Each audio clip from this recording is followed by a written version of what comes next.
Today, I want to share with you the four main areas that I'm interested in developing in the martial arts. Now, there are a ton of valid reasons for training the martial arts, but I think that analyzing our training and looking at our goals and how those align with the methods that we use in our training can help to alleviate a lot of potential confusion in what we're doing. Now, all four of the areas that I'm going to talk about today center around different answers to one question. What is the purpose of our training?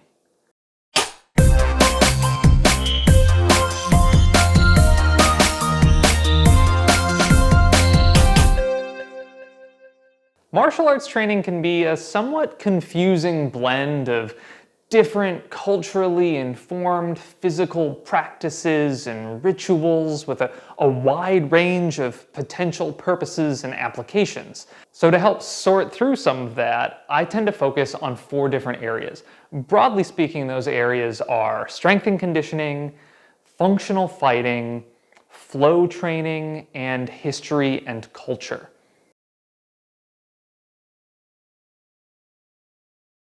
I like to analyze my martial arts practice through these four lenses. And you can do that at a couple of different levels, right? I could talk about a whole martial art, or a particular training method, or a specific drill, or even an individual technique. But that can be a lot to analyze. So let's start by just talking about what these four areas are for me. When I say strength and conditioning, I might also mean health and wellness. What I'm really talking about are practices that are designed to improve our athletic capabilities. And that's things like strength, flexibility, balance, and coordination. Those are neuromuscular adaptations to training. It's mind and body. But they shouldn't only help us perform our martial arts better, they should have a positive impact in our health and wellness outside of our training in our general life. I'm continually intrigued by the number of prehab and rehab exercises that are incredibly similar to traditional martial arts movements. So training that is especially effective at developing or displaying these athletic attributes is something that I'm interested in pursuing.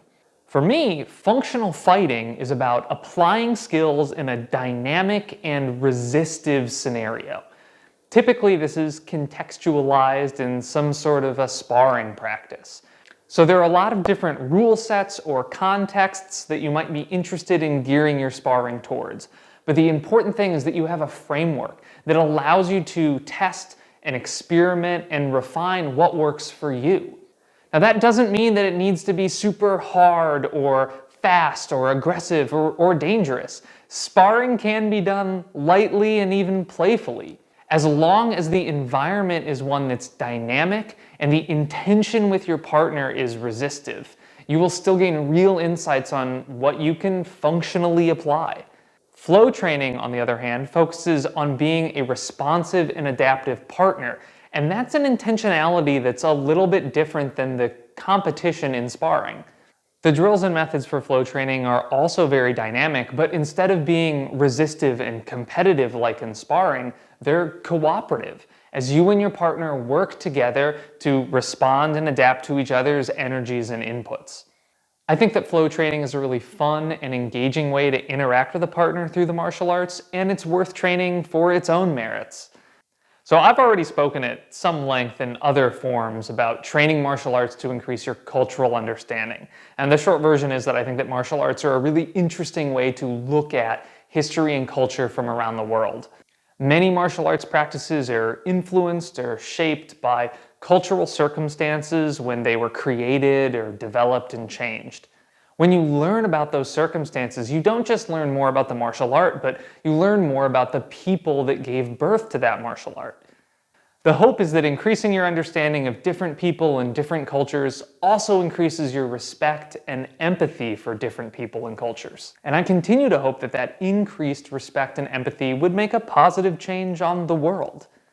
Obviously, there's plenty of overlap between these different areas, and history and culture has a big influence on the other three. But I think it's fair to say that no one practice is going to be maximally effective at developing all different aspects simultaneously.